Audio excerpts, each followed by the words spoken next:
हरे कृष्णा। भगवान श्री कृष्ण अर्जुन से कहते हैं, शरीर और आत्मा का रहस्य अनेक ऋषि मुनियों और वेदांत में विस्तार से बताया गया है।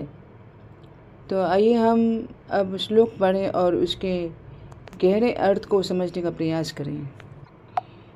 क्षेत्रज्ञं चापि माम विद्धि सर्वक्षेत्रेषु भारत। क्षेत्र क्षेत्रज्ञो ज्ञानम यत् तत् ज्ञानम मतम मम। हे भरतवंशी अर्जुन, तुम यह जान लो कि मैं भी प्रत्येक शरीर में क्षेत्रज्ञ अर्थात ज्ञाता रूप से विद्यमान हूँ। यह शरीर और इसके ज्ञाता को जान लेना ही ज्ञान है, ऐसा मेरा मत है। भगवान यहाँ स्पष्ट करते हैं कि हम जीव अपने अपने शरीर के सुख दुख को जानते हैं, लेकिन अपने शरीर को पूरी तरह से नहीं जानते हैं। उदाहरण के लिए हम यह नहीं जानते कि हमारे सिर में कितने बाल हैं, या बिना दर्पण के हम अपना चेहरा भी नहीं देख सकते हैं। परंतु भगवान सभी शरीरों में परमात्मा रूप से विद्यमान है। वह सबके सुख दुख को जानते हैं और साथ ही शरीर को भी संपूर्ण रूप से जानते हैं। इस प्रकार दो प्रकार के ज्ञाता हैं।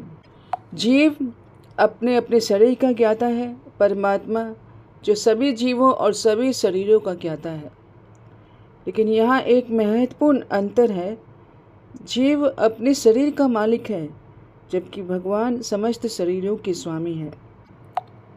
तत्क्षेत्रम यत च यादृक् विकारी यतश्च यतः स चयो यत प्रभावश्च तत्समासेन में शृणु। हे अर्जुन, अब तुम मुझसे यह संक्षेप में सुनो कि यह शरीर रूपी क्षेत्र क्या है, कैसे बना है, इसमें किस प्रकार के परिवर्तन आते हैं, यह कहाँ से उत्पन्न हुआ है, इसके ज्ञाता कौन है और इसका प्रभाव क्या है। अब प्रश्न यह उठता है कि अर्जुन को तो युद्ध करना है, शंख भी बज चुका है, और ऐसे समय पर क्षेत्र और क्षेत्रज्ञ जाने की क्या आवश्यकता पड़ी। असल में अर्जुन ने पहले अध्याय में अपना जितना भी ज्ञान था सब प्रकट कर दिया था, परंतु जब भगवान ने दूसरे अध्याय के 11वें श्लोक में कहा कि पंडित जीवित या मृत व्यक्ति के लिए शोक नहीं करते, तब अर्जुन चौंक गए। उनके मन में आया, यदि जो कुछ मैंने कहा है वह ज्ञान नहीं है तो फिर सच्चा ज्ञान क्या है। हम भी कभी सुन ले कि तुम तो बड़े मूर्ख हो, तो मन में तुरंत प्रश्न उठेगा कि ठीक है, तो फिर समझदारी किसे कहते हैं। ठीक वैसा ही अर्जुन के साथ हुआ। इसलिए उन्होंने सबसे पहले पूछा, यह शरीर क्या है और इसे जानने वाला कौन है, क्योंकि भगवान ने कहा था जीवित और मृत व्यक्ति के लिए शोक मत करो। तो अर्जुन जानना चाहते थे कि आखिर यह शरीर वस्तुतः है क्या और इसकी वास्तविकता क्या है।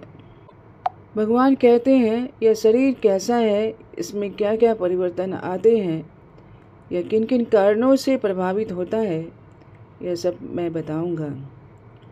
और स्मरण रखो, मेरे मुख से निकला हुआ एक एक शब्द अनमोल है।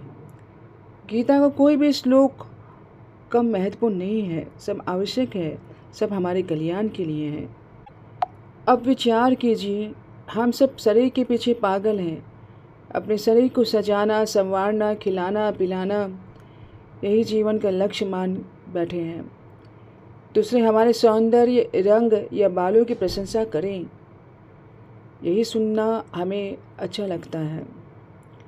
भगवान अर्जुन को समझाना चाहते हैं, ठीक है, तुम शरीर को इतना महत्व देते हो तो आओ जान लो इसकी वास्तविकता। यह क्यों मिला है, इसमें परिवर्तन क्यों आते हैं और यह किस शक्ति के अधीन है।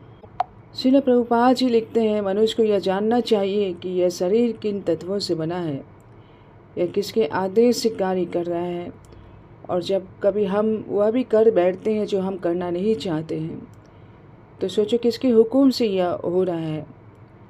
परिवर्तन तो हम प्रतिक्षण अनुभव करते ही हैं।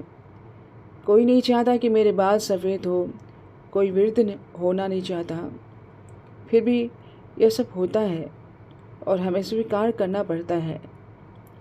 तो प्रश्न है, कौन है जो इन परिवर्तन को नियंत्रित करता है। यही आत्मा और परमात्मा का रहस्य है। आत्मा जो इस शरीर को धारण करती है और परमात्मा जो सब कुछ जानने वाला, सबका नियंता है। तो भगवान कहते हैं, अब मैं तुम्हें क्षेत्र और क्षेत्र के विषय में संक्षेप में बताऊंगा, तुम ध्यानपूर्वक सुनो।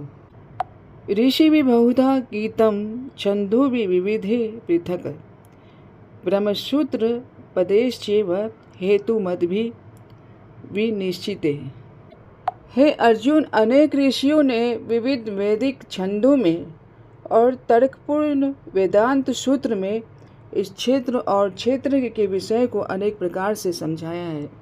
भगवान यहाँ प्रमाण प्रस्तुत करते हैं।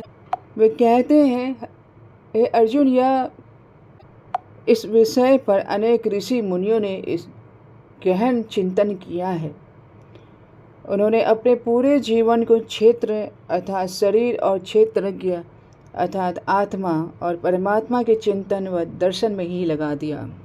श्रील प्रभुपाद जी समझाते हैं, प्रमुख ऋषियों में व्यासदेव, उनके पिता पराशर मुनि, वशिष्ठ मुनि और अन्य अनेक ऋषिगण, उन्होंने अपने ग्रंथों और शिक्षाओं के माध्यम से यह सिद्धांत स्थापित किया है।